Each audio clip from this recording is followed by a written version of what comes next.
Redrawing the railroad map of the world. There are no more railroad worlds to conquer within the frontiers of the United States. The age of the great American railroad kings whose dynasties were the envy and the wonder of the world of transportation has passed. Now we engage in the harder task of undoing the things that have been done, of limiting railroad power, of stripping away the great authority that made the railroad magnates in their day potentates alike in the world of transportation, the world of commerce, and even the world of politics. Where, then, are the Huntingtons, the Hills, and the Harrimans of tomorrow to find the work that they must do? It is an impossible thought that genius such as theirs shall be wasted for lack of space and problems upon which to work. Transportation is still too young and the earth is still too big to believe that the things that have been done in this great world of hard endeavor in the last 3 generations is a work completed forever. Other railroad empires, perhaps greater than any of the past, must rise and fall again.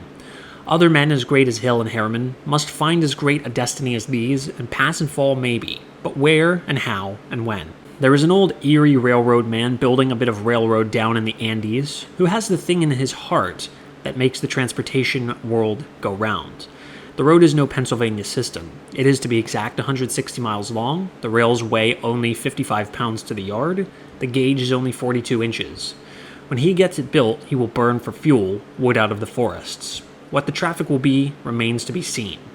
You start out of Guayaquil in the flatlands of Ecuador, go creeping through the swamps, climb up to the peak of the Andes, and career along madly on the same peak until you come to a village called Ambato.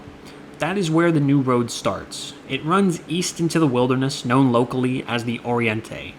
It climbs along the mountain sides, steals through lofty passes, climbs hills, and dips into valleys until at last it will someday come out at a village called San Antonio, down on the eastern slope of the Andes. At San Antonio, the waters run eastward. That is the story. On the whole, judging from the descriptions that are available, the railroad is one of those joke railroads such as one may find, by careful looking, in the hilly parts of New Jersey, Colorado, Alabama, and many other states. Yet at the end of a brief and rather matter-of-fact description of it, Mr. Charles H. Moore, the Yankee engineer in charge, has this to say. With the opening up of this great district of the East, and the placing of the Atlantic and Pacific Oceans into communication through a comparatively low-grade railroad, a tremendous development may be looked for. It takes the seeing eye and the understanding heart of one who has held converse in the good old days with the men who pierced our prairies and conquered our mountain ranges to detect in that simple phrase the true inwardness of its meaning. From San Antonio, Ecuador, to the Atlantic Ocean is almost as far as from Harrisburg, PA, to the Pacific. So might the man who labored nearly 100 years ago to shove rails from Tidewater to Harrisburg have seen in his little task the beginning of the great American Transcontinentals of today. Mr. Moore and his little staff of railroad men that are building the Rio Curare Railroad have in them, perhaps, the stuff that made a Huntington. Let us look at the great dreams of all the world's railroad history and see, if may be, what remains that has not yet come true. Oddly enough, there is no romance in local railroads. A man may build 10,000 miles of railroad running hither and yon all over a country that needs them, and all his labor does not fascinate half so much as the little task of shoving through 1,000 miles of road across some vacant gap to make a new main line. There, and there alone, lies the stuff that great railroad dreams are made of. A generation ago, there was no railroad from New York to the Pacific Ocean. Now there are half a dozen. There was no route from Montreal to the Pacific. Now there are nearly 2.5. The Panama Railroad was the first North American transcontinental. The Grand Trunk Pacific looks like the last. Here, one may say, ends the romance of railroad transportation in North America. Every one of these great roads was a task for a giant. Nearly everyone produced the giant. Perhaps the age of giants is over in North America. Huntington, Hill, Strathcona, Van Horn, they may be the end of the roster. Once, years and years ago, men built little railroads out from Calcutta and from Bombay. Then in the course of time, they pushed them through and joined them, and India was bridged. It was a great romance. Since then, they have gridironed old India with railroads, some of them more useful and more profitable, and nobody cares very much. There was apparently room for only one railroad romance in India. Nowadays, the railroad business in that queer country is only business. They carry passengers for 1/3 of a cent a mile, and they never kill anybody. Any railroad man knows there is no romance in that. There is a railroad from the North Sea to the Japan Sea. It was built by a nation to capture nations. It has failed of its purpose so far. The Trans-Siberian, all things considered, is the most gigantic railroad task that ever was performed. In money, it will eat up more than $1 billion. In lives, it has destroyed thousands. Its earnings are practically negligible. Yet at this time, the Russians are laying double tracks on it from end to end. Moreover, they are building one branch of it that would reach from New York to Chicago and leave 300 miles for sidings, and that will cost more than $150 million. A railroad built to capture nations. If that were only a railroad, it would be the greatest railroad mystery of the ages, but it is not only a railroad. It is like the Army and the Navy of Russia. It is a national expenditure for the conquest of Asia. Someday, no doubt, when the coffers of Russia are filled again with gold, the rest of the story of the Trans-Siberian will be written. Now it is only being dreamed. Probably the men who are doing the dreaming will not live to see the writing. In Asia, there is another project that for a generation has fascinated men. It is the project of a link to tie the railroads of Europe to the railroads of India, so that the Englishman may reach his prized possessions of the Orient without taking so much time about it. Of course, there are other reasons, but that seems to be the main one. Because of political complications, mainly the conviction that Russia would someday certainly grab any railroad that ran towards India and use it for her own purpose, that railroad dream languished. Now it comes true. About 2,000 miles of railroad are to be built, to cost about $200 million. No one estimates that it will ever earn its keep. That is one of the mysteries of the way they do things in Asia. Money seems no object. It is the public's money, anyway, so who cares? There is another railroad project within the boundaries of Asia that is big enough to hold the fancy of any man, no matter how ambitious or how daring he may be. It has hardly, however, assumed a definite enough form to be considered at the present time even a project.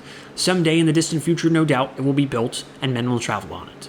Down from the Black Sea to the oil fields on the western shore of the Caspian Sea, 2 railroads run. They are, of course, Russian railroads. From the eastern shore of the Caspian Sea, another little railroad runs away to the east through Turkestan with a branch to the border of Afghanistan. From the eastern terminus of this little railroad, there is a gap of several thousand miles across most of Turkestan and the Chinese Empire, in which there is not a mile of railroad either east, west, north, or south. In area, that region is greater than the United States. In population, it far outweighs this country. Someday, no doubt, a great trunk will be built through it as part of the new Chinese and Russian system of Asiatic roads. An empire without a railroad.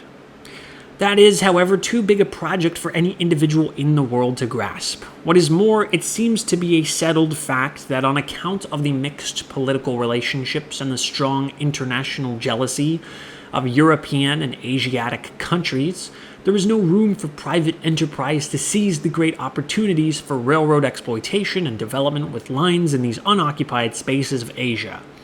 When the Trans-Asiatic trunk line of the South is able to compete with the Trans-Siberian between the markets of Europe and the markets of China and the rest of the Orient, it will undoubtedly be built under governmental auspices. It remains for the future to tell whether the men that plan it and build it are subjects of the Tsar, subjects of Germany, or of Great Britain, or citizens of the Chinese Republic or Empire. That task, splendid and fascinating as it is, seems to be set altogether outside the field of individual ambition and endeavor. In Africa, one gigantic project is more or less underway, and a dozen other projects appear to be definite enough to consider them possibilities of the future. The greatest of all African dreams is the Cape to Cairo Railroad, the Cape to Cairo project. A few years ago, this magnificent dream was little more than a prospect. It is still very far from completion, and nobody knows how many years will pass before one may take a train from the Mediterranean to Cape Town. But the work seems to go on steadily but slowly as the white man gradually conquers the diseases that bar his progress in the tropics. Already, the rails reach far down towards the headwaters of the Nile. Already, from the south, the trains run up across the Transvaal, across Rhodesia, and into the southern corner of the Belgian Congo. Approximately, one may say that the rails from the south have covered 1/3 the distance from Cape Town to Cairo, and the rails from the north another third, leaving a great gap of about 1,700 miles between the Egyptian Sudan and British South Africa, in which the whistle of the locomotive has never yet been heard. Literally, that is hardly true, for rails stretch up from the eastern coast of German East Africa and British Africa well in towards the heart of the continent. The German line is to meet the Cape to Cairo line west of Lake Tanganyika, and the British line, no doubt, in the course of years, will meet the long through route west of Lake Victoria Nyanza. A railroad across the Sahara.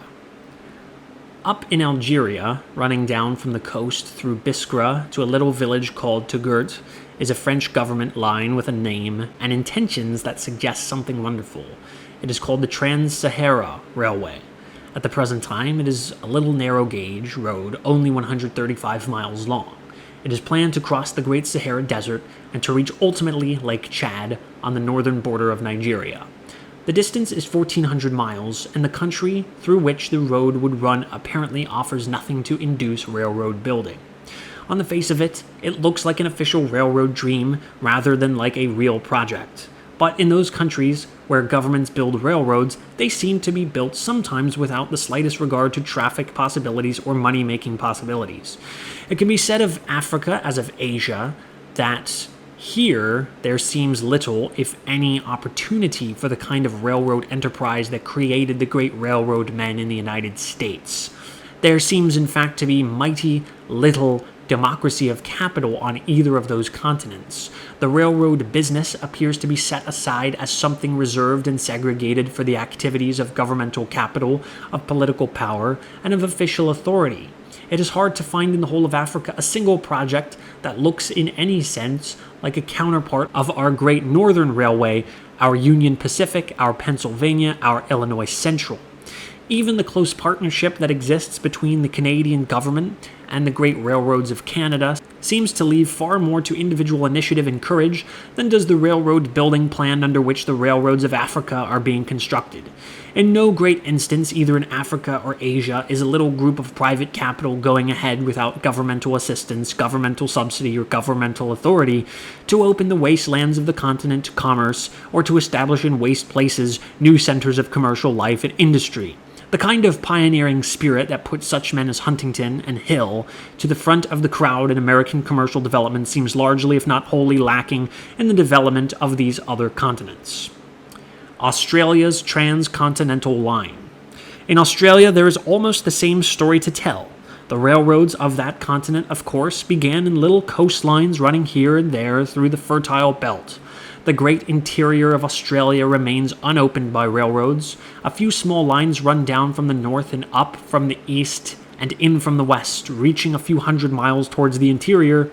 The first transcontinental railroad is just now being built across that continent, north and south, but here too, the task is in the hands of the government. There is little, if any, incentive to gigantic individual endeavor in the railroad field in Australia.